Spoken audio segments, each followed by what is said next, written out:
just jump into it. The first thing we're going to talk about today, one of the most requested stories from over the weekend, is actually YouTube business news, because there was a lot of outrage and controversy about this clip from YouTube, and it's specifically from their verified YouTube channel creator, Insider, and the video is titled, Making Money and Demystifying Live Notification, YouTube Live Streaming TNA. This is the clip that's been getting shared. You don't notify all of your subscribers, right? You notify all of your subscribers who have rung the bell, and then your most active subscribers after that.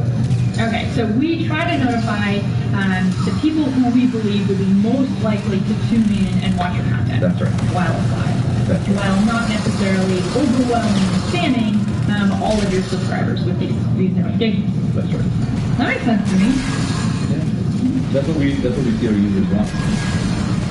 Also, there was a lot of conversation about, is this just about notifications when someone goes live or all videos? And based on the response I got from YouTube, it seems like it is for live and regular videos. They didn't hit on, clarify that point, so it appears to be across the board. And so in general, the response has been, what the hell, YouTube? When I subscribe to a channel, it's because I want to know when they upload a new video. There are a lot of top creators sounding off. Jesse Wellens, a longtime YouTuber, tweeting, are you fucking kidding me, YouTube? Now I understand why I only get 500,000 views with 10 million subs. Adding, so because I want to make quality content twice a month, I get screwed? Your stupid system only works for daily, causes to lose our minds making daily content.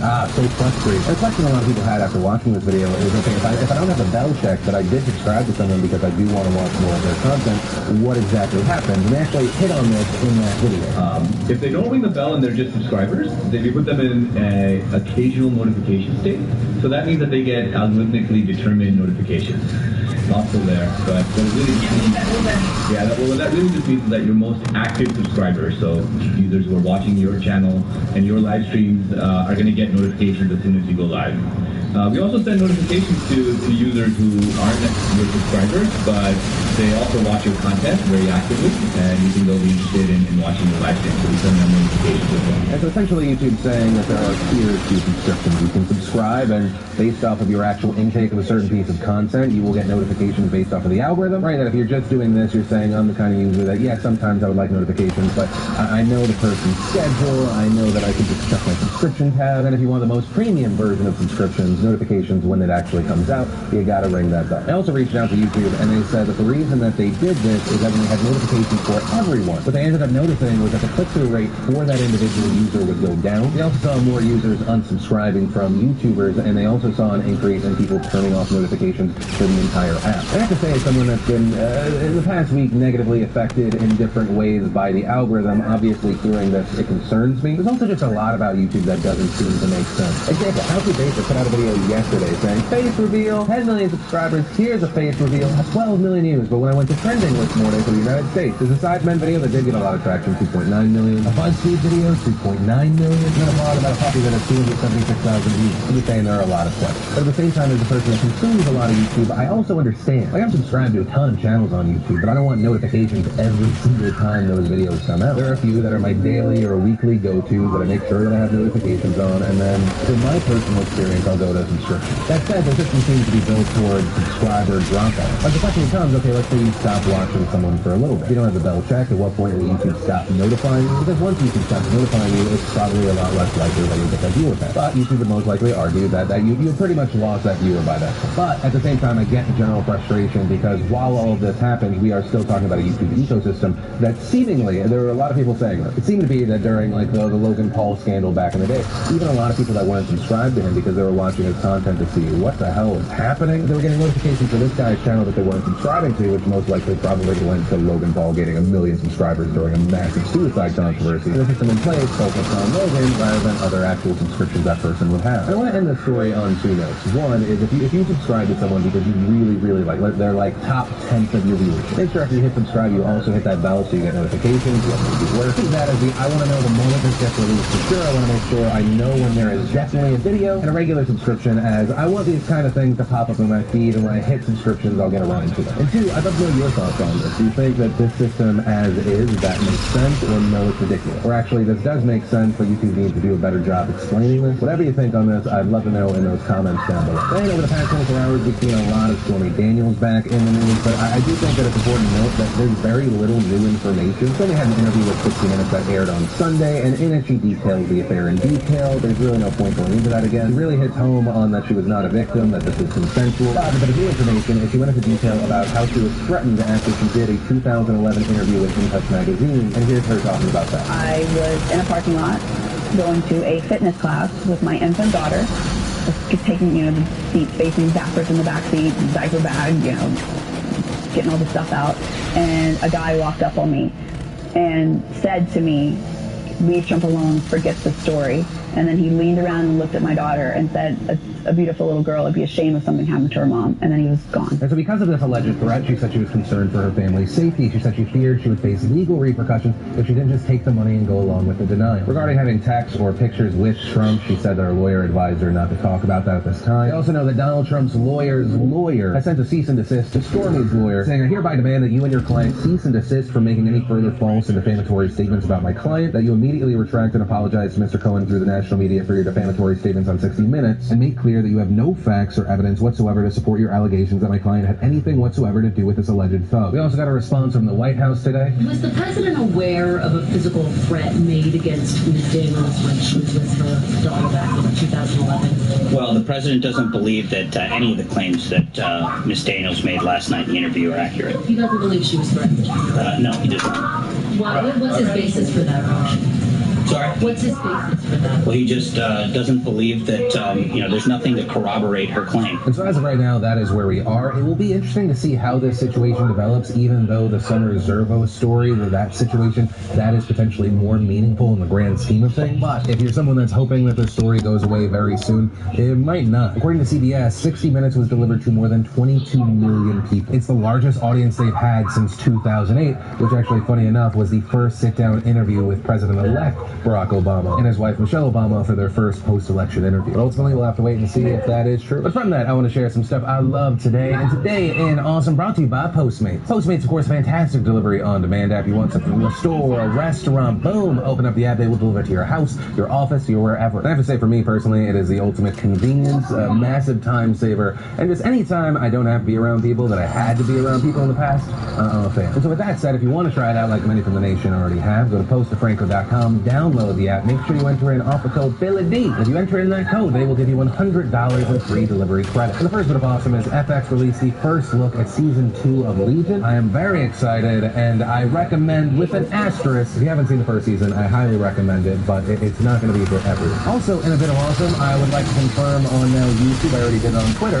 as of last Friday, I've officially shot out my episode of Hot Ones with Sean Evans. I believe that'll be up in about 2-ish weeks, so you can stop telling us both to do that. And in addition to that, I also shot out an interview with Sean Evans for an episode of A Conversation With, which of course the last time we did that was with Casey Neistat a long time ago. So be on the lookout for that. Then if you're in the mood for some food porn, Reels put out a video about New Age Austin barbecue. And kind of on a random note, when I'm watching food videos or food on TV, I never feel more like an animal than that, because I'll just start salivating and I'm like, oh, okay, I can do whatever I want in this world. But at the end of the day, my brain's still the same brain that's like, oh, food on TV, time to eat that now. Then we had Dominic putting out a video about buying these things. The slow-mo guy is doing a giant paint drill in 4K. Got a trailer for the new 2 Chainz documentary that actually seems pretty interesting. And if you want to see the full versions of everything, I just shared the secret link of the day, anything at all. Links, as always, are in the description down below. And then let's talk about the March for Our Lives rally that happened over the weekend. The rallies in general are meant to call for action against gun violence. The march was led by Parkland students and organized after the tragedy that took place last month at Marjorie Stoneman Douglas High School, where 17 people were killed. We saw hundreds of thousands of protesters participate across the globe, even stretching to places like Australia, Japan, and France, but the main event took place in Washington, D.C. There was an estimated 180,000 people in attendance. And at the rally, you had celebrities like Miley Cyrus, Ariana Grande, Demi Lovato performing. And you also had students from Stoneman Douglas like David Hogg, Sam Fuentes, Cameron Caskey giving speeches. And one of the speeches that got the most coverage came from Stoneman Douglas student Emma Gonzalez. And you might remember Emma from her We Call BS speech that went viral last month. She has become one of the main faces of this movement. But this time, Emma only spoke less than 2 minutes. She actually stood there on stage quiet for 4 minutes, 26 seconds, and after standing there silently, she said this. Since the time that I came out here, it has been 6 minutes and 20 seconds. The shooter has ceased shooting and will soon abandon his rifle, blend in with the students as they escape, and walk free for an hour before arrest. fight for your lives before it's someone else's job. We also had a speech from Naomi Wagler that went viral. Naomi is just 11 years old. The speech was under 4 minutes, but it really stood out to a lot of people because she talked about black women, specifically how they're disproportionately underrepresented when it comes to victims of gun violence. I am here today to acknowledge and represent the African American girls whose stories don't make the front page of every national newspaper, whose stories don't lead on the evening news. I represent the African American women who are victims of gun violence, who are simply statistics instead of vibrant, beautiful girls with full of potential. I will say, to me personally, this speech did stand out. Obviously, we're seeing this big movement happen because this is following a school shooting. Children were murdered. And before I say this, please understand I'm not trying to minimize what happened at Stoneman Douglas. But an important note that a lot of people have noticed is that if you're talking about a school shooting and gun violence in general in America, school shootings are an outlier. They are a minimal percentage of gun violence in America. And then you look to Chicago, where there's massive gun violence, not necessarily in schools, where a lot of people feel like they've been saying this is a problem, but because those shootings involve people of color, it didn't really gain the same traction. And in general, over the weekend, it seemed like people who have had this mindset, they went one of two ways. They either leaned into people of color have been talking about this for a longer time, or you know what, no matter what, there's attention on this at the time, so let's really embrace it. And speaking of reactions, we saw a lot of reactions towards the march in general. The White House responding with a statement. We applaud the many courageous young Americans exercising their First Amendment rights today. Former President Obama tweeting, Joe and I are so inspired by all the young people who made today's marches happen. Keep at it, you're leading us forward. Nothing can stand in the way of millions of voices calling for change. But they weren't all pro. You had people like Tommy Lahren tweeting, simply being anti-NRA is not a solution. March for something, not just against everything. The NRA posting on Facebook, today's protests aren't spontaneous. Gun-hating billionaires in Hollywood are manipulating and exploiting children as part of their plan to destroy the Second Amendment and strip us of our right to defend ourselves and our loved ones. Former House Speaker Newt Gingrich making similar comments on Fox News, saying, I think it would be fascinating to know who paid for it all. I mean, the left has this wonderful ability to mobilize. So the day after inaugural, you have the Women's March. People come in buses. Who paid for the buses? People who organized the whole process. Who brought the entertainment? Republican Congressman Steve King criticizing Emma Gonzalez, posting a picture of Emma with a text. This is how you look when you claim Cuban heritage, yet don't speak Spanish and ignore the fact that your ancestors fled the island when the dictatorship turned Cuba into a prison camp after removing all weapons from its citizens, hence their right to self-defense. Later adding, pointing out the irony of someone wearing the flag of a communist country while simultaneously calling for gun control isn't picking on anyone. We also had Bill Mitchell compare David Hogg, one of the survivors, to Hitler Youth, tweeting Hollywood Agent's Office. Secretary, Central Casting Call. They're looking for a Damien Children of the Corn Hitler Youth type to cast in a flick about an Orwellian future where fear and emotionalism is used to subjugate a free speech agent.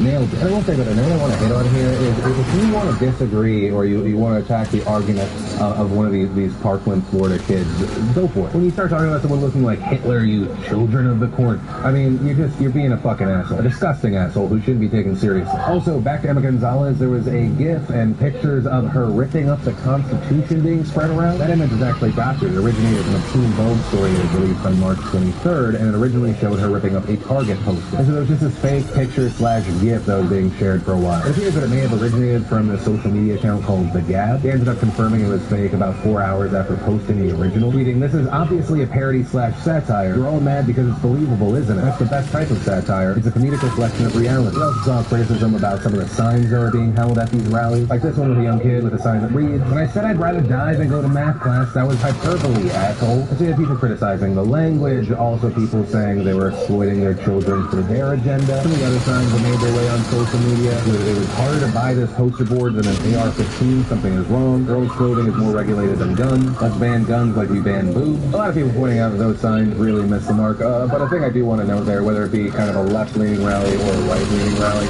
you never really know if what. I'm not saying that this is the case, but just so that we all have an open mind about it. Sometimes when you have these rallies, there can be a plant. You see this more in situations where you can't see the face of the person holding the sign. Just something to think about. Also, when you have an event that has hundreds of thousands of people, but when you point out one or two signs, it can really derail the general idea of what everyone's trying to do. We also saw students at the rally wearing price tags. And the reason for that is march organizers have argued that a student's life to people like Marco Rubio, Republican senator from Florida, that is what each student's life is worth to them. This because they say there are 3,140,167 students enrolled in the state of Florida, and according to the organization, Marco Rubio has received $3,303,355 from the NRA. They then did the math, and that's why you're seeing this price tag. And here I will say I think that is an incredible oversimplification of the issue at hand. Yes, we are dealing with some people who will do literally anything for money, but you're also talking about people that have a different ideology than you. And that's even hard to say because I think that there are also a lot of different types of people that went to the rally that have a lot of different opinions on what is the right thing to do. Right, there's a range here. I mean, there are people that want just better background checks. Maybe they're focusing on mental health care, age requirement changes, bans on certain weapons, bans on all weapons. So on the point of we are doing this because we don't want to see more school shootings, those you may not agree with are saying the best way to defend against that is actually more guns. Right, the people that don't agree with you necessarily, their argument is that more guns actually defend people, they save lives. And I'm not saying what's right or wrong here, I just think that the price tag is a big simplification. You also have people talking about Patrick Petty. Petty's sister, who reportedly went to Stoneman Douglas, she was in the JROTC program. She's one of the 3 JROTC members that died during the shooting, and he tweeted, "Hey, Emma for Change, please stop using my sister's name to push your agenda. She did not and would not support it." So there was this conversation of including her in the numbers, including her in this incident, is this exploitation or no, because it doesn't actually change the situation or argument. But on that note, I do want to pass the question off to you. What are your thoughts about this? The whole thing, any specific standouts? I'd love to know what you're thinking and why. Then let's talk about a bunch of Russians getting the boot. Separate announcement from the White House, Department of State, the U.S. mission to the UN. The U.S. announced the expulsion of 60 Russian diplomats in the United States, 48 of which are diplomats at the Russian Embassy in D.C., and 12 of those are diplomats to the UN residing in New York. And in addition to this, the U.S. is closing the Russian consulate in Seattle by April 2nd. This reportedly because of the proximity to a U.S. naval base in both. According to the White House, this is in response to Russia's use of a military-grade chemical weapon on the soil of the United Kingdom. Adding today's actions make the United States safer by reducing Russia's ability to spy on Americans and to conduct covert operations that threaten America's national security. And in response to this, we saw a spokesperson to the Kremlin say, "We've said more than once and we say once again, Russia has had nothing to do with this affair whatsoever. Naturally, as before, we will proceed from the principle of reciprocity." A statement from the Russian Foreign Ministry also added, "We consider this step as unfriendly and not meeting the tasks and interests of establishing the causes and searching for the perpetrators of the incident that occurred on March 4th. The Russian ambassador to the United States also saying that there will be an adequate response. And today, at least 21 European countries have taken individual diplomatic action against Russia. Lithuania and the Czech Republic saying they will expel 3, Denmark, Italy, and the Netherlands saying that each of them will expel 2. Ukraine is expelling 13 Russian diplomats. Canada expelling 4. Germany, France, and Poland will expel 4 Russian diplomats with intelligence agency backgrounds. And this is an unprecedented move for Poland because it's the first time they've taken action against Russia for actions outside of its borders. And as far as what happens next, honestly, who knows? I will say for Trump, I do think that it's helpful. It makes it much harder to say that he is being soft on Russia. But ultimately, when looking at the big picture, we're talking about Russia feeling more isolated and more targeted. So what happens next? I have zero clue. We'll just have to wait and see, talk about it then. But for now, what are your thoughts around all that? Are you happy to see the United States joining in here, or no, this is heading to a really bad place? I'd love to know your thoughts in those comments down below. And that's where I'm going to end today's show. And remember, if you like this video, you like what I'm trying to do on the channel, hit that like button. If you're new there, hit that subscribe button. And also, even if you subscribe, make sure you have that little bell check, you have your notifications on, so you actually get the alert that you probably wanted in the first place. Also, if you missed the last Philip DeFranco show, you want to catch up, click the tap right there to watch that. Or if you want something light, you can watch these brand new behind the scenes vlogs, click the tap right there. But that's it, of course. As always, my name's Philip DeFranco. You've just been filled in. I love your faces, and I'll see you tomorrow.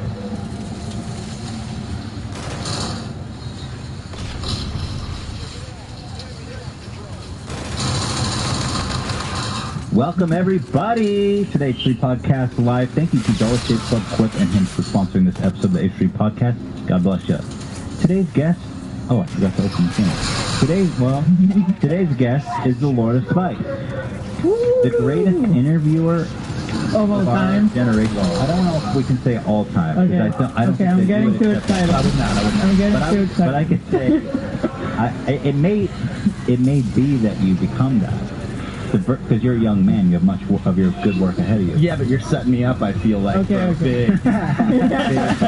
Let's say the big fall from grace. The greatest interviewer with chicken wings on YouTube currently. Get all that out. And YouTube. Complex's host of Hot Ones, the great and wonderful Sean Edens. Thank you so much for being here. I appreciate you being here so much. God bless you. Thank you for having me. It's actually an honor. I have to say, one of the coolest things we've done in our career is probably being on your show. I remember that fateful afternoon. That was a beautiful thing. Like, in West Hollywood. The show has become this, like, it's so legendary on new media. I think that it's one of the highest honors. I think a lot of people come from traditional media. There's probably still some who don't know what the show is. Yeah, but of people who know what it is, it's like it has a cult quality to it, for sure. Well, First of all, as if you spice, and the dude has eaten a Carolina Reaper twice. Multiple times. He eats the hottest sauce in the world on a weekly, sometimes daily basis. Sure. Who has conquered the world of heat and half. How's your butt looking? Butthole is holding up for everybody who's concerned out there. It is just, it's battle tested, it's military grade, it's never been better, you know. I feel like it's like somebody getting in the gym, you know what I mean? I feel like I've just built up a superhero butthole at this point. Yeah. What's your favorite toilet paper? Charmin, you know, triple ply. If they had a 6 ply or 12 ply or 15 ply, it'd be all that, you know. 15 ply toilet paper, wiping with a book. Yeah, exactly. Clogging that thing up every time. I'm always looking for good toilet paper, and so far, I haven't found that perfect wipe. Well, I feel like, too, because there's such a range. Like, I don't know what animal would use some, like, single-ply public bathroom toilet paper when just for, like, another 40 cents, you can just have that quality, comfortable experience. I feel like the only business is on people who buy by accident. Right. And, like, I've been there, and I'm like, oh, wait, I shouldn't have stopped at the corner store to pick up toilet paper. Or just awful. Have you noticed, no matter how nice of a hotel you stay in, it could be a 5-star, 4 seasons, I don't know, great. They always have shitty toilet paper. It's like they decided that's the one place we're all going to cut the corner. And, too, you know what drives me insane is that they always have, like, 9 different types of face lotion at some places, and then they never have toothpaste. But, like, toothpaste, you can't get that through TSA, and I always have that problem where I'm like, I don't have toothpaste, but why isn't that standard? Like, toothpaste should be at every hotel. What is going on? It's like, yeah, I got to write a letter. Also, it seems like when you stay at these nice hotels, they get like lotions from all these companies. Lotion, and you can buy some at the front counter. Toothpaste. Hello. There's definitely a void in the marketplace there. We are identifying. True. These are this is an important podcast. Already. There's a great Eddie Murphy. I don't remember. I think it's Eddie Murphy. He's like, I don't care how fucked up your life is, how poor you are. Get the 2-ply. Like, you know, everybody can afford that 2-ply. For sure. It's a luxury everyone deserves. Well, before we get started, we made a little tribute to you. Whoa. An appreciation of your spice and vulnerability, your superpowers, one may say. I'm excited. So here's a little tribute. So if anyone at home is not familiar with Sean Evans, if that's possible, shame on you. Long pause. Good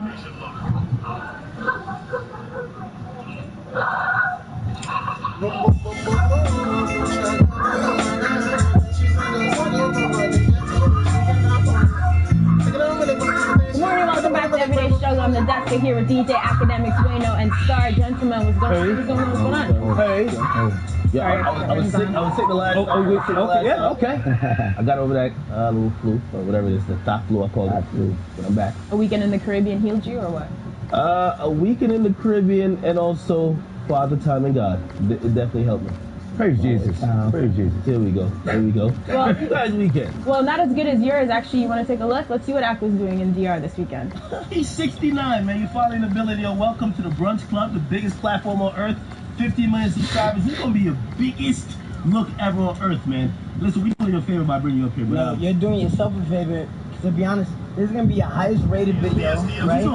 It's going to be your highest rated video. The biggest thing that y'all did was 4 years ago, and it was with the Respect My Name. To be honest with you, nobody knows y'all but for that. Bro, what are you talking about? First of all, man, fuck all that. Did you even pass your GED, man? I did. And I did pass my GED. And for all the haters that think that I was going to go to jail and I have to suck my dick because I passed my GED, so say congratulations. Yo, you so arrogant and everything. Alright, so 2 dudes who clearly can't swim, taking it in a pool bet. Sorry, he passed the GED though, right? Game to the floaty? Like, you know what I mean? So you cut the video as soon as you flopped in that water. You didn't have that breaststroke. Man, hey, listen, I was in the Dominican Republic. I've been go trying to catch all this, y'all know. And I had to go direct the video. Let me speak my little cold dinner. It's a track that I wrote. This is going to be a smash, and this is going to be, I hope it gets nominated for Grammy, that I can tell you. They only address the real issue of the video. Why is that an issue? The inner leg ride. The inner leg I'm glad you know that Twitter is so homophobic. Oh, no academics. Low key, that Twitter went viral. But here's the thing. What? Homie can't swim, you can clearly see that you let him throw your leg. No, it's a nigga trying to stabilize. That's why he's tilted on his back. You get me? Now, I'm not gonna lie. It looked crazy. It looked crazy. But you know what? That's why it went viral. Although I think you're now totally fucking compromised because of this. I have to say that was a fun video. It just proves that. What's that? I'm now up to speed, you know. But I thought it was very, very entertaining. Also, I comment 4 times on your page or now. You gotta make fun of some streets. The Brunch Club hottest in the street. Well, so I was trying to be cute, of course, talking about the Breakfast Club interview he did before flying to DR, where he was as confident as always. He basically addressed all of his issues, very open about it, including what happened when he was down in Austin for Southwest. Here's what he had to say. There's grown-ass men marching the streets looking for me. Like, that shit drives me. Like, I got these niggas missing work. You know what I'm saying? They're not taking care of their kids. Them niggas marching the streets looking for a kid with rainbow hair. Like, how stupid could you look? Like, you know what I'm saying?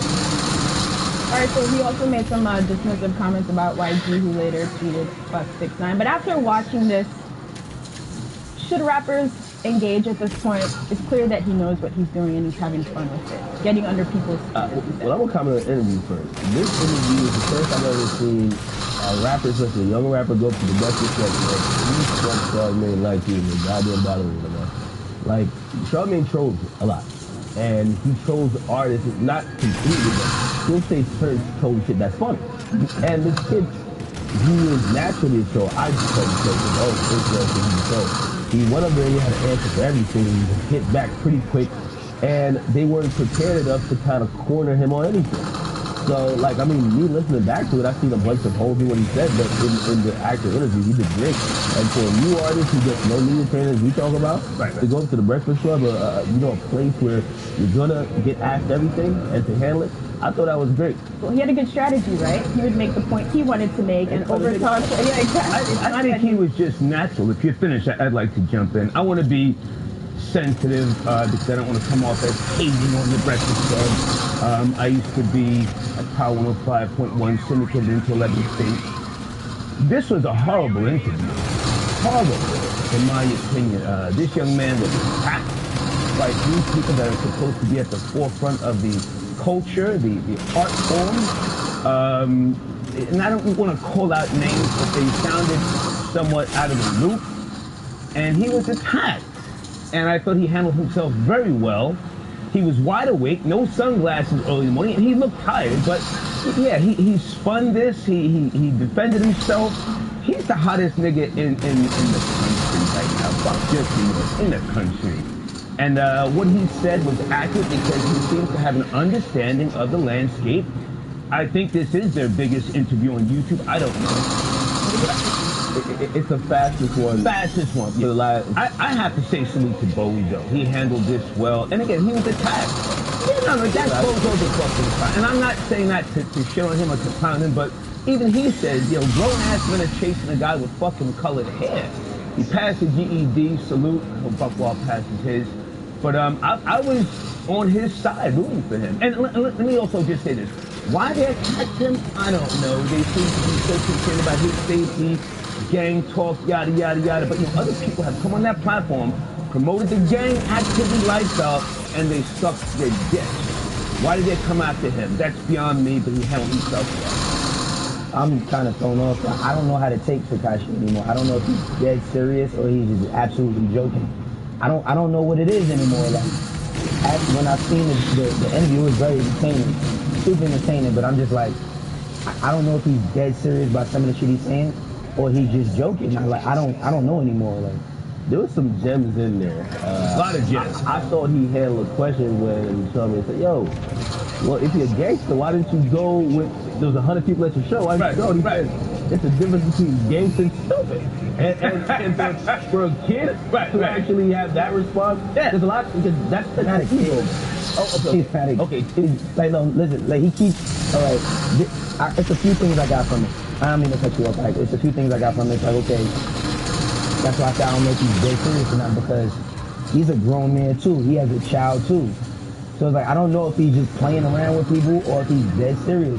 But that kid, he's not a kid. He's a 21-year-old man making millions of dollars. Well, let me correct when I say kid. When he says kid about it, that's not a child, right? 21, right? He's not. But I think he's comparing himself to, and salute my nigga, the game is 40.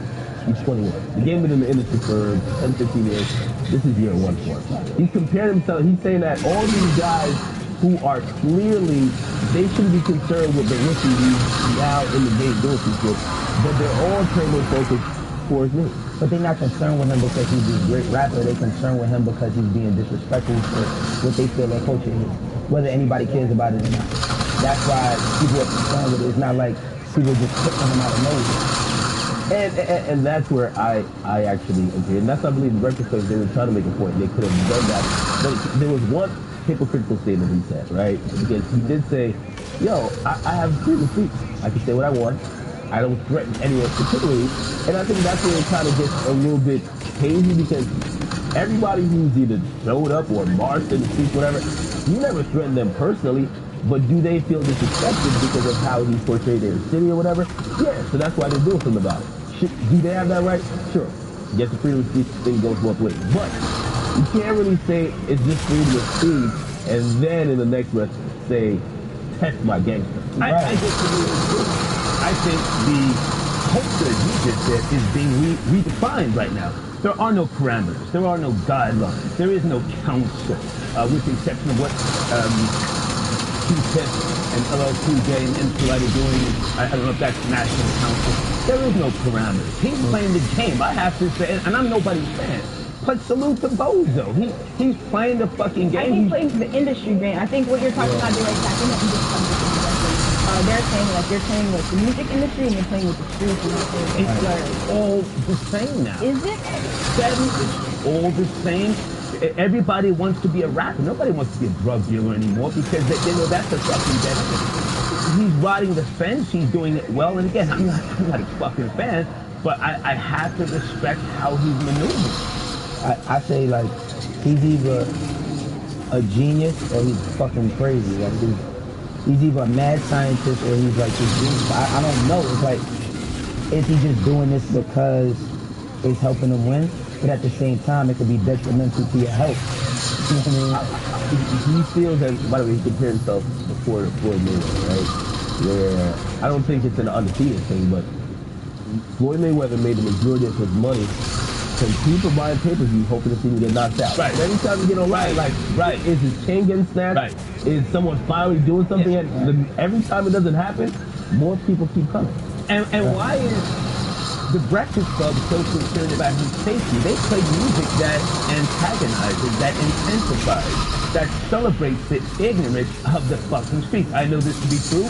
I took blood money for a lot of years. I sat there and let a whole lot of shit go through it. I said, whoa, that's fucking pretty intense, the lyrics. But, you know, hey, I'm getting a check. I mean, I think he's going to get...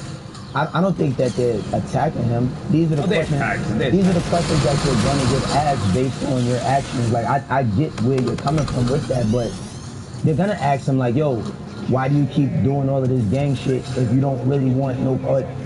You're going to ask these questions. Nobody wants to see the kid die. And I agree with all that, but I will say for a kid who, again, he does come across as an actor. He is acting. But he said, I had 5 songs that made a Billboard Hot 100. Right. They talked for an hour, and there was no music talk. There was not even, okay, listen, your album did well. That's why he was attacked. Your album did well. Let's talk about, do you have another nothing. Yeah. It was nothing about, hey, let's talk, none of that. But he said, he started off saying, I want to get straight to it. He didn't want to talk about his music. They asked him, yo, how to get your name out of that? He said, nah, I don't want to talk about nothing. He wanted to cut the shit short. Yeah, he wanted that. Yeah, let's get it cracking. Well, you could get beyond that. You could have done all that shit in the first half an hour and spend half an hour on the music. But let's be honest, you bring an artist and say, you ain't even trying to talk about it. Like, well, him. People want to know more about him and what he got going on than his music. Yeah, Breakfast Club or any outlet and bring most of them, they don't talk about no music. They don't. So that's what I'm saying, like, everything out there against it, it's going to come off like an attack, right? That's what I can start for. I won't even, like, argue it. It's going to come off like an attack when you're constantly asking, why are you doing this? Why are you doing this? Even though, legit questions, but it's gonna seem like he's being attacked. But isn't that sad that the hip-hop arena, that the interviews center around bullshit and possible violence? And if I can let you shit, that's a problem. If I can just throw a name out there. If you go to Elvis Duran's morning show, they don't talk about all that gang shit. They purposely, and they make it a point to know that, hey, fucking that's music. It's a different mindset. It's a different approach. I thought it was, again, they attacked him. I thought he handled it well, but as a man of his age, I had to look at it and say, wow, why are we still entertaining this with the lowest form of entertainment in 2018 by way of hip-hop?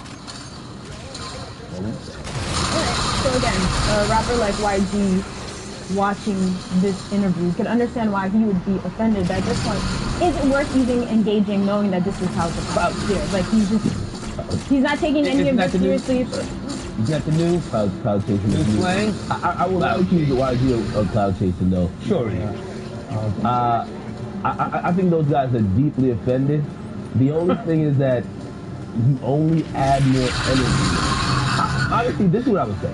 For the people who don't like Tekashi, the hate fuels the movement. As I was saying with the film, like you can't talk about him, tweet. If you tweet fuck him and block, you're only hyping it up. Yeah, if you don't like him, and I would say that it's clout? I don't know if it's. We can just say. So look, I could understand where someone like a YG is coming from. If you grew up on the West Coast and you grew up in a culture that's serious, it's like a life or death issue, and someone is sort of like just joking about it on the internet all the time, I can understand how that's offensive. How are we dismissing YG? He's an established artist. He's a good rapper. I think. Today's generation, in my opinion, 95% of them are clout chasing. That's just the norm. I mean, people say shit. But are we moving in a YG and someone brand new like he's not above it? He's not above it? No, there's a case he made for it, but just off YG's character, who I think he is and what the principles he stands for, I'm gonna say no.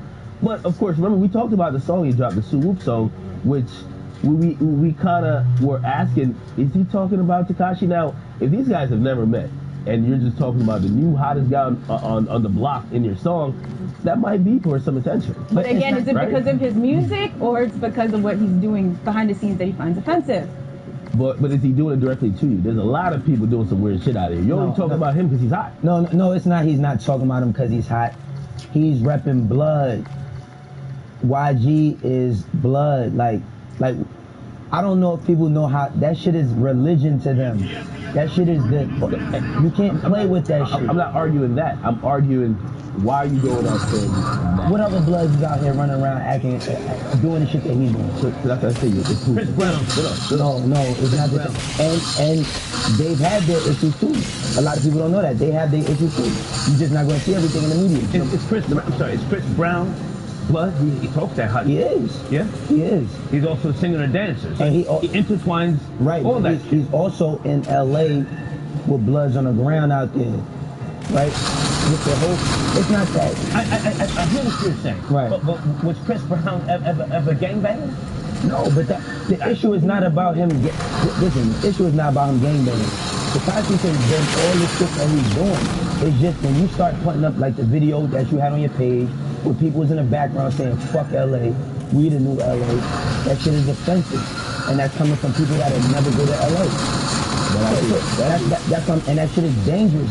Somebody, when they see you put that up, they think you co-signed that shit. Let me ask, and I'm going off what he said with the cloud case, because I do believe some people, hell people are offended, but we have to also realize why some people are using their passion to others, right? Like, look at the game, Whack 100. Whack 100 was co-signed in 6ix9ine not too long ago. Right. Obviously, and probably the LA shit, but the game came out on stage, he sounded different. Right. You get me? So, like, I do realize it's a growing movement where once you say fuck this kid because there's a lot of people who don't like him, right, it does give you some more attention. Is that the only incentive why they're doing it? Clearly not. Hella people are offended on the West Coast. Why he finally made his stance be known. The game, people were waiting. Everybody in the West Coast is offended. They, just because they haven't said something, a lot of people are not going to say something because they don't want to talk about that shit because it's very sensitive. The only people who I would say is possibly clout chasing is rappers who don't have anything going on. YG is a recording artist who is doing good. Right. So the game, he's on tour still making millions of dollars, right? So he's doing well, even if he's not out at the moment. There's certain rappers I've never heard of until this. Like their claim to fame is this. So that I would say that they're trying to build a career off their fuck this guy. But the issue was YG. It wasn't all these other motherfuckers. We talking about YG and start saying him being a clout. He's not chasing no clout. Clout chasing. He doesn't need anything from Tekashi, to be successful. He's successful without beefing with him. You know, it's getting to the point now where they like, fuck it, I'ma say something now. I respect what you're saying with regards to the origins of gang life, gangland. But the younger generation is different. Everybody feels. How do they survive? How do they survive though? Because I got calls before the retrospect, and it was people who was YG or whatever, and they were bracing for what Tekashi said about YG. So I do believe that Breakfast Club interview where he belittled YG, right? Of course, he probably felt something about the relation, but he belittled him saying that guy isn't really as successful as him. The only song I remember him from is the old song called Peter the Buddha. So he was trolling right there. It was trolling the claim that YG was successful, right? Again, I think this is also another silver lining. You have to see how it plays out because your trolling is super offensive. Right, and that's what I'm saying. I don't know if he's just a comedian or he's dead serious. Like you said, when you start saying "touch my gangster," yo, you can't be saying, you can't use certain type of words, man. Like you could still troll and be funny and all that, but once you start talking that, "touch my gangster," that nigga to suck my dick, like that's crazy. Hey, I let my nuts hang. That's crazy. I'm riding with bones. I'm sorry. I made a point last night, which I was like, I was talking about this whole interview with Steve, and I was like, yo, why does Tekashi even feel the need to do all this? Other than the fact that the controversy probably helped build his career, but you do get hated, and then it's hard to tour. Right. If you've ever seen Tekashi 6ix9ine show on like Instagram or whatever, it's all white kids, little 13-year-old white kids. And no, I'm comparing it to the demographic of the average gangbanger. Like a YG show is much different. I've seen a Young Jeezy show, much different. Absolutely. There's not 13-year-old white kids that's in the YG show. And so what I'm saying is I've never seen a gangbanger who's a rapper stays back. So is he really a gangbanger? No, that was my point. My point is that the music and the kids who are loving their music, they don't really care about the gang shit. Exactly. Exactly. You might be causing unnecessary problems by even doing that, but your audience, they don't really care. Like, you could throw up like a rainbow flag and they'd be like, well, yeah, that. So again, I caution him like, hey, don't start problems with people, like, especially like YG and people in the West Coast. They live it. Their parents grew up in it. And it's just historically ingrained in their DNA. So they're going to be very offended. And if you're an artist and you want to be successful, you have to go to LA. You have to go to LA. You have to. Just like people have to come to New York. Not just foreign, but just business opportunities. Like, it's a lot of business opportunities in LA. It's a lot of music that's made in LA. Yeah, but you can go to LA. Let's be clear with, like, someone who can't come here. Like, anybody could go anywhere. I'm just saying that, all right, now. For me, I think his shows are shut down in LA. I don't think his shows are shut down, but the thing is that just moving around. Like, you go to LA, of course. Any labels to LA. Yeah, anybody could go to LA and take an Uber or a car directly to where they have to go. I'm talking about when you have to move around. Now you can't do no clubs. It's a lot of money you can't make there. Well, that is the risk you gotta take, and that's the cost of doing business. The cost of getting this lit on Instagram. Yeah, you're not doing a club near anywhere where YG controls. Well, they didn't seem too concerned, right? He was saying just one show got canceled, not a big deal. So I guess he'll be all right. Real gangsters move in silence. That's all I'll say. That's an interesting comment to close the segment. Well, that's also a point he made. He said, listen, everyone who says they have a problem with me, they announce it online, and why not just wait till I get there and deal with it off the internet? I'm no tough guy, but I always say, don't tell me you want to punch me in my face. Punch me in my fucking face. I agree with that. All right, so let's talk about Rich the Kid. He has an album coming over the weekend. He did tease a video for his Uzi diss track, Dead Friends. Offset also hopped on Twitter with something interesting to say. Don't beef with Rich the Kid. It comes with a chimney. He didn't aim this at anyone in particular, but do we think this was directed at Uzi or at someone else? Would that be clout chasing? And did you create that term, clout chasing? I might have coined it. You better trademark that motherfucker before I do. I'm gonna hold off on saying I created it because some motherfucker who said it like 3 years ago by mistake. But coined it, I'll definitely say that. Is this cloud chasing? No. I mean, to be honest, the Migos have more cloud than Rich the Kid. However, I will say, I'm glad that they're showing support of Rich the Kid. Rich the Kid used to be like the fourth Migo, and he left them. He's now dropping hit songs on his own. He got his own label. He's been beefing with his own artist. that goes with the territory. Nigga stole my shit. Why didn't Jay Almighty, the guy who's hyping down Black China apparently, he said that, I guess he's realizing what needs to be signed to an artist, because he said something to Rich, and he started thinking out, even when he started, like, we're just hoes. Like, that's what it is. Rich bosses up on him and says, no. This is how it's going to be. Right. And I guess maybe it's joint venture or something like that. So he's like, no, I'm going to tell the guy who controls me. And he's like, no, nigga, I make the decision. So this is not clout chasing. This is him this is doing too much. Offset. No, this is Offset supporting this guy. And also he's beefing with Uzi. And by the way, this might be because of the Uzi thing. Also don't like it. He got a track on the PC cable. Yes, we know. Dissing Uzi. So maybe he's just trying to send the smoke to Uzi, like, yo, just in case you want to fuck around. Yeah, they with the bullshit. It don't sound good, but the videos. Listen, we gotta applaud mumble rappers for doing this track. He has this track. He has a fake Uzi there. I don't know if you have the video. Let's talk to like a preview.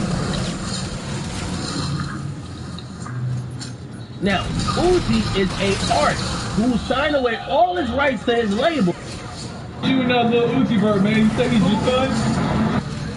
It seems like he was having some label issues. Who? The little Uzi? Little Uzi bird? I've never heard of them.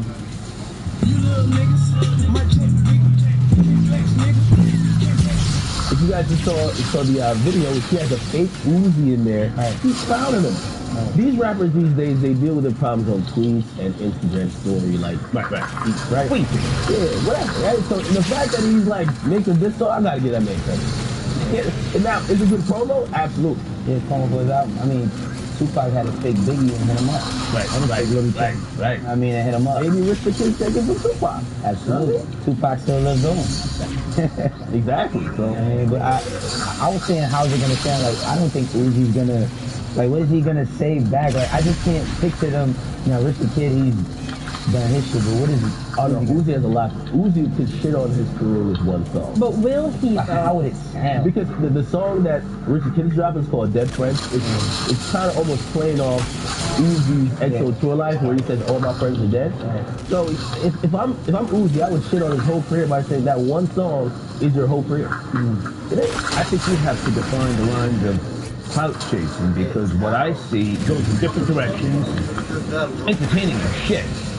But I don't think anybody is above it. I think everybody, including myself at times, say shit on social media with the intention to draw a reaction, which is based in trolling.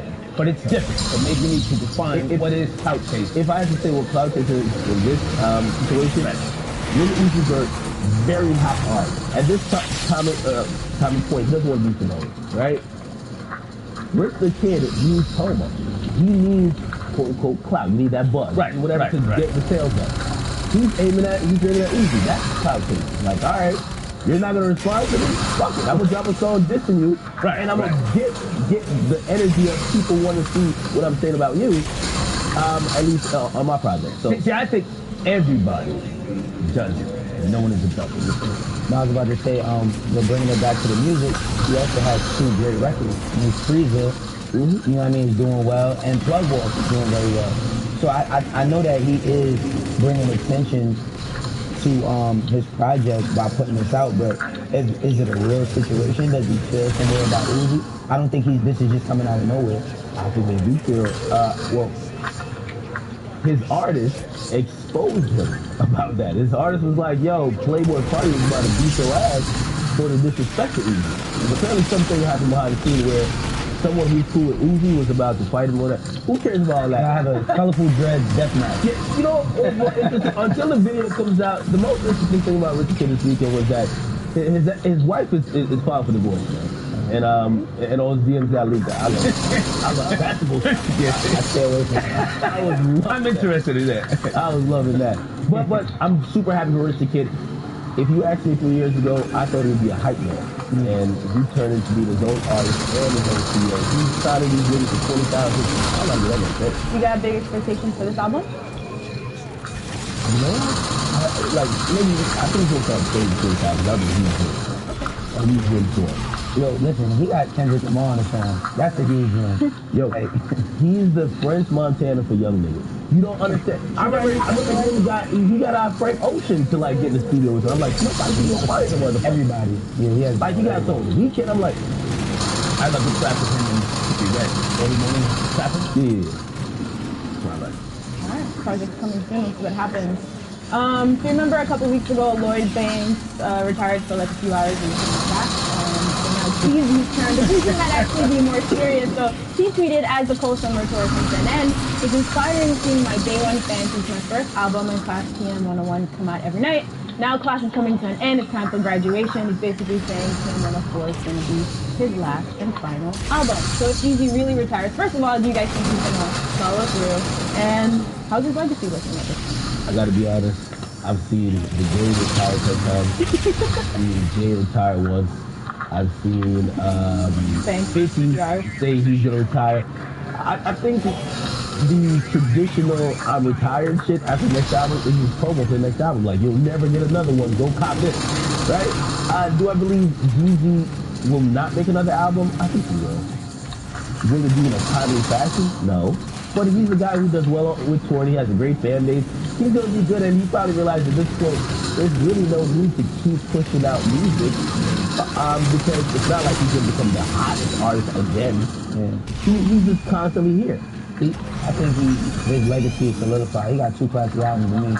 The Thug Motivation 101 and The Recession. Like, those are 2 important albums in his career. Like you said, I think that he's going to fall back because you seen he just sold was it Avion? That's the company? Yo, he's a part of that company and they sold a big stake in it. I know he made a big check over that probably.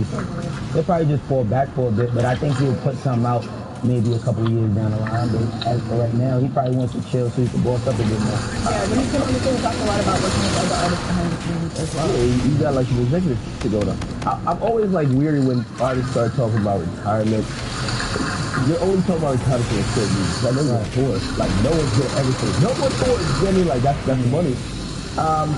I guess you just don't want to, and again, I'm not at work. So I'm learning.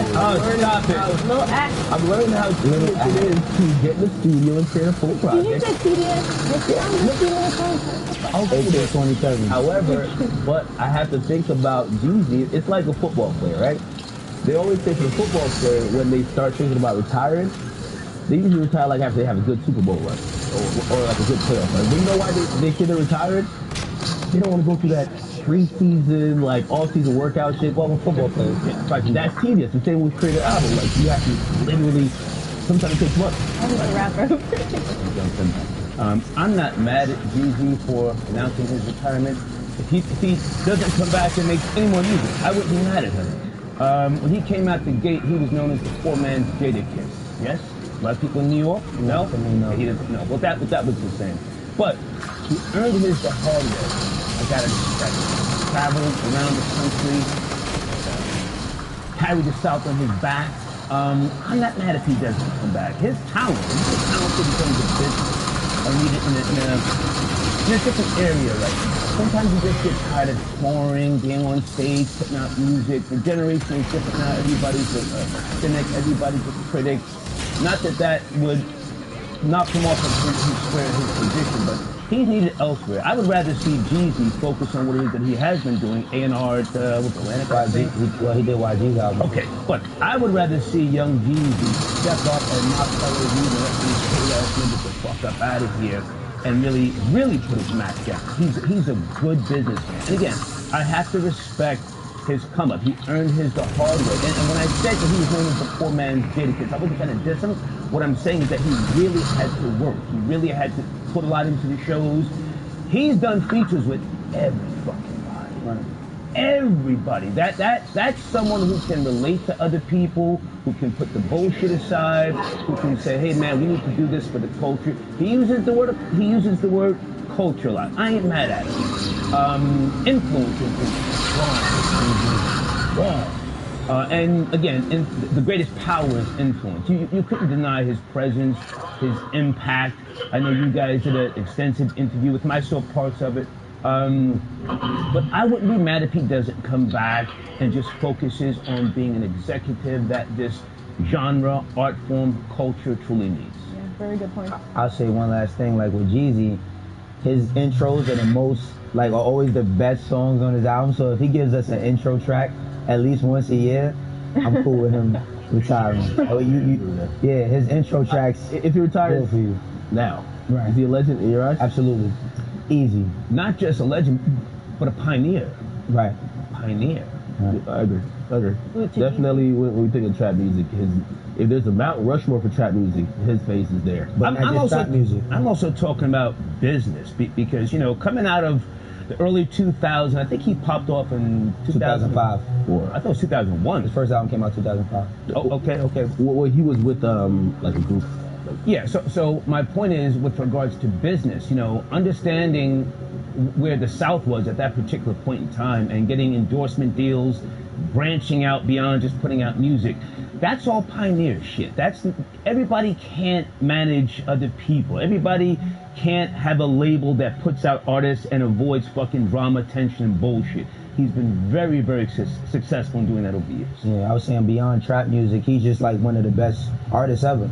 He wasn't the most lyrical, but he made some of the best music. He's made some of the best music. Anthems. Albums, like I said, 101 and Recession and Trap or Die. Like, I don't know if anybody's had those three type of caliber projects in their catalog, you know? Right. Salute to Jeezy. So we got one more album. We'll stay tuned. Were you feeling the last tweets? The last two weeks and not as much as the others. Not as much as the others, I have to admit, but I still appreciate G's contributions. Let's talk about Lupe. Let's go. A little bit of positivity here. I'm gonna serve it up to you, Star. No, not yet. Not yet. I can't wait to hear what Star. I told you. Let's go, bro. All right, so my guy Lupe got on Instagram Live and, you know, addressed some of his issues. We know that he hasn't had very pleasant things to say about Kendrick Lamar since Control happened. So here's him addressing that. What's that? About their verses, about their bars, what fans think, what other rappers think I think about other rappers, and how I categorize them and stuff like that. And sometimes I do, and sometimes I don't. And maybe I should have just left it alone. Even though my impetus was the Control verse, I mean, you put yourself out there like that, so you open yourself up for the critique. But, I mean, even that still, I should have just shut my fucking mouth. So I apologize for even engaging and talking about niggas' careers or what niggas do or how they do it. It's none of my business. So I'll never speak about that shit. It takes a lot to apologize, especially such a public apology for someone like Lupe. Star, let's hear it. This is my nigga right here. No, real talk. When I interviewed him, we had a great conversation. He was a little young in his thinking at that particular point in time. It was 2011. He didn't vote at the time. He's now voting now. He apologized to not just former President Obama, but Obama supporters. Yeah, he did a lot of apologizing. He also called Kid Cudi a bitch. He said, I ain't apologizing for that. Well, we might as well talk to that video. So yeah, he did apologize to Cudi. Like you said, for Cudi not the same. We'll just roll it and then we'll let you finish. Okay. No, I will never apologize to Cudi. That shit is so gay. And it's just something that, it's certain people that I can't. My body won't let me do it. But much success to him and his squad and his team, everything that he does, and all his friends. But I until that needs to be settled on his side, I can't fuck with that. And I know that strikes some people fans as being fucked up, but I mean, like, that's just something I just have to eat. And that you gonna have to eat. Sometimes your body won't let you apologize, right? And if I can just finish when I say this is my guy, I'm not trying to clown him. No, I love Lupe. Where he's at right now is a great place. He's a critical thinker. If he would have come on this show and put his fucking feet up, I would just sit back and let him just talk his talk. He's now voting. I think that is a huge step for him. I hope that Talib Kweli will step forward and vote. And I say that respectfully, Talib Kweli, the generation needs you. He's now voting. I think that's great. He pulled out the 40 cal with the infrared beam on his clip. I said, oh, shit! And he pulled out the machete. He's talking that hot shit. Where he's at now, mentally, I like it. He's ranting. His voice is needed. He apologized for lasers. Did you know that? Really? You're a Lupe fan. The hate or miss is nothing. He apologized for lasers. Had a hard time with that album. No, that album I feel like is when that. He's a critical thinker and he's creatively frustrated. And I don't say that to clown. He's creatively frustrated. I think he will be one of the voices of the future with regards to generations to come. Yeah, it feels like that creative frustration keeps around lasers. Like that shit broke him, it felt like, you know what I mean? But anyway, what do you guys think of these, him addressing Kendrick and things? I mean, I still don't know why you got so much, like, energy for Cudi. Like, I tried to beat back. Call him a bitch! Yeah. But here's the thing, though. From what I saw in some other shit happen behind the scenes, Cudi called him out initially because he was selling verses on Twitter for $500. Now, that is some entrepreneurial shit. Asking fans. But like, I think Cudi is really popular. It was like, yo, as a rapper who got money, why are you charging fans like $500? I think Cudi was assuming the same. Anyway, man, listen, I'm glad you apologized to Kendrick. But him and Cudi need to catch a fan. You know what I mean? Now we'll Kung Fu Master Lupe. Kung Fu Master Lupe. He's not like a real tour type, but you know that shit they do it like Lupe does karate, man. He does like karate shit. He's in the judo, all that shit. You can try to do that MMA shit, man. Don't sleep. I don't know, man, but I mean, Lupe, I don't know where he's at. He might be one nigga do it when Kung Fu moves and you don't even feel it. But I really don't know where Lupe is at. I mean, from Food and Liquor, which is one of my favorite albums, but Cool, like those are two of my favorite albums ever. To where he's at now, I don't know what he has going on. It's like all I get from this is that he has a lot of time on his hands. Don't do that. No, I'm being serious. Give him the credit of evolving. I'm just saying, I see a lot of times now that Lupe is speaking, and I'm not hearing the music like I used to. Like I said, 2 albums that I just mentioned are 2 of my favorite albums ever. Of course, but he has put in the work. And I would even say that Nori from Capone Noriega, Joe Budden, and Lupe, these are the voices. If he starts podcasting and gets into radio, I would so support it. So support it. I agree with you on that point. Yeah, I mean, I feel like he should put some structure behind these Instagram. That's why I'm saying he has a lot. No, I was just saying that's why I feel like he has a lot of time, because he's been doing this for a while. He's always been vocal on Twitter. He's always engaged with his fans, but it's never turned into something. And now the music is not the same way it was before. It doesn't have to be. I'm not talking about the caliber. You have to let your pioneers, your artists, your those who have established certain footing, you have to let them evolve. I think that if he would start doing a podcast or a radio show, it would be largely successful. He's got something to say. He articulates well. And he's got an understanding of traveling, writing, publishing, all the things that Joe Budden and Nori have an understanding of. This is the next guy in line, if you ask me. And again, the fact that he's voting, I salute him, I commend him. To the Star's point and addressing yours, I do believe at this point in his life, it's more about his message than music. Right. And so we can't expect, we can't look at him like, all right, so where's the music? I think where he's going mentally in his growth, like he's given us the music already, that's really good. That's not where his evolution is. So if he retired, he's reborn. I think there'll be more music. No. Yeah, music's coming, but he's one of those artists where I wouldn't put these artists at this level on a retired platform, but they give it when they want to, not when fans want it from them. You get me? So it's like, y'all get away when I'm inspired to do it. Other than that, I'm gonna have a lot of time, unless I'm doing a lot of shows, and I'm doing Instagram live, saying whatever the fuck I want, and showing off, you know what I mean? That was his home security. That was the agency home security, man. I like how you trying to the infrared beam, home security, and then pulled out the fucking machete. So this is my home security. Make sure you tell people, just run up if you want to, man. If you're not tripping no alarm over here, that's gonna tell you that. If you want to go back to the music, I think he has the capability, if he gets with the right producer and lets someone else produce more than what he has had in the past, which is a lot of control freak. He may have in him a masterpiece that can cross certain boundaries and genres. I think he has that capability. I mean, he's done it already with the Cool. Like, with the Cool and Food and Liquor. And Food and Liquor 2 is really good, too. I also like 16 for that. Yeah. It's just very lit.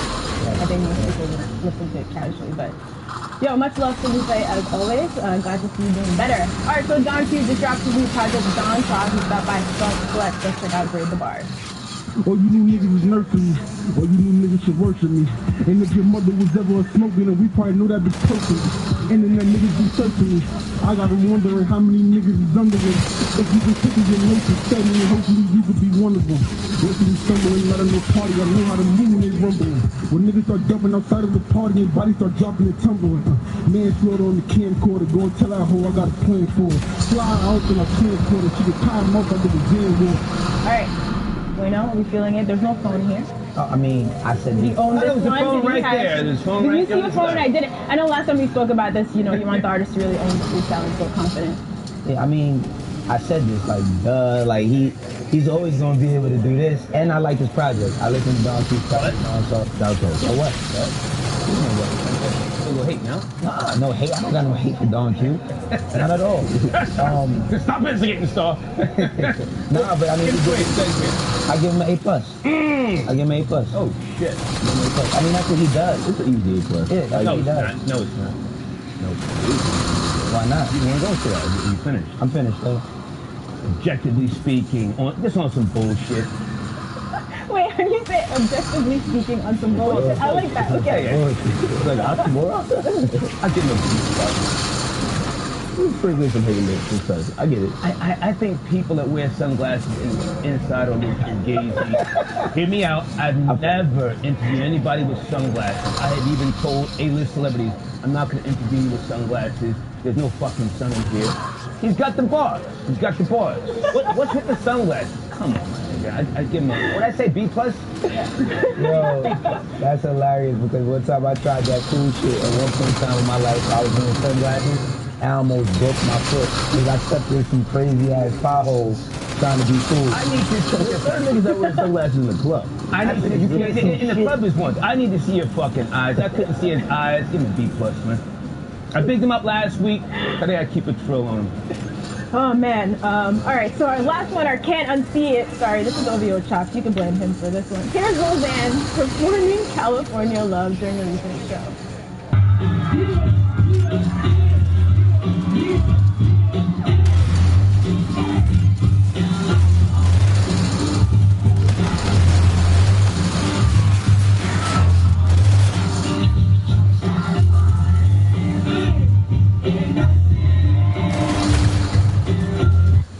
Is there more footage? Did you do anything besides the hook? Was he scared of putting up your Can I go first? Y'all go accept his apology and let it play off the hook. Y'all gotta stop the giggling. What y'all want to do? He's rapping pop song. This is a show now. The 13-year-old kids who love the song Betrayed, where the hook of the joint says, damn, don't save it, all that bullshit, they don't even know Tupac. Like, what is this shit? You get me? But this is how much he's on an apology tour now. He got a Tupac shirt on at all times. Right. The next thing you gotta do is get a Tupac cap under his eye. You gotta forgive me. We got it. I've been forgiven, man. We got it. I've been okay, forgiven. so no more of this. I would like to jump in here before Wayno says something racist. Stop it, Star. This is what Martin Luther King Jr. was talking about. This is fucking beautiful. This is, I watched this 3 times. I started bopping my head. No, he didn't know the fucking lyrics, but this is beautiful. If Tupac were alive, he would cry looking at that shit.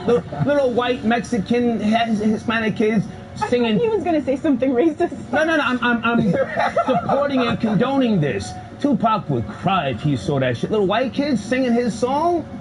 Are you kidding me?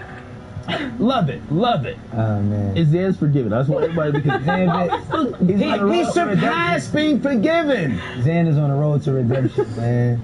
Salute to Lil Xan for doing that. I wasn't feeling the Tupac shirt shit. That shit was hilarious when he did it though, but I mean, I don't have. You forgive him? I forgive him. I forgive him, man. Stop the racist rhetoric. Oh, stop it. Everybody's forgiving Lil Xan. I feel like this kid is getting a beating, and I could tell he'll do anything. Absolutely. He'll do anything. He might go to Cuba himself to look for Tupac. You can tell he just wants forgiveness.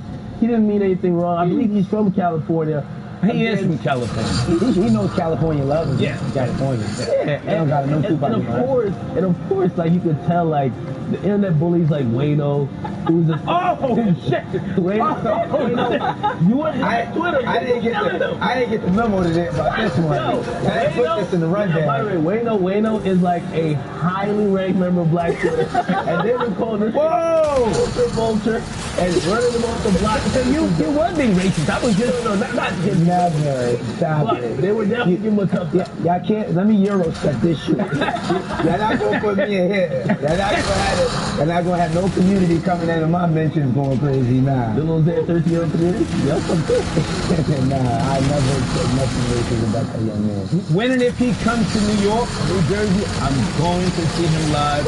And when he does this classic, I will be in the audience, holding my yacht. He gotta do troublesome next. He gotta do. Oh, this is fucking beautiful. Does somebody give him a memo? Don't just hold up. Cool out with that one, right? This was beautiful. Beautiful. Let's cool out with that one. Cool out with that one. He played California Love. I didn't never know about that dude. So actually, when you come to New York, don't even do California Love. Too dear mama. Okay, let's just keep it there. Shouts out to Lil Xan. Word, I wish we could end every episode with a Lil Xan video. Yeah. Yo, laughing hard as hell, yo. Sorry, this should. You gotta get a little dead on here. Lil Xan was some fun too, yo. Like he's not a joke. Like Lil Xan's out here trying. You know, come up here with the police. Listen. You heard even the Rainbow Gangster say it. There's a difference between gangster and stupid. Lil Xan says, yeah, there was 20 fuckers about it. Right. There you go. Maybe he just wasn't stupid. And to Wayno's credit, I saw you on Twitter. You were speaking in front of the babies this past week. Yeah, man. There you go. Thank you, man. Thank you. Yeah, I got a chance to speak at the Isaac Center in East Harlem. They gave me an opportunity to talk to the kids about music and them getting into it, what I could provide them with, any information. It was amazing, man. My nigga Wayno out here. That's away from where I grew up. I never thought I'd be able to. Nobody in The hater misses nothing. You know what? Come on, why would they? Because he always wants to check. Wayno will do it for the kids sometimes. Actually, like, all right, what's up with the Check? bread, though? Nah. You did it for free? Yeah, I did it for free, For the man. kids, ask. This is all for the kids, man. Yeah, I did it for the kids, man. You got a lot of time like Lupe there. I definitely got some weekends on my hands. But we love the kids. We give I actually love the kids. Yo, thank you for watching. We'll see you guys tomorrow on everything. You guys don't care about the kids at all.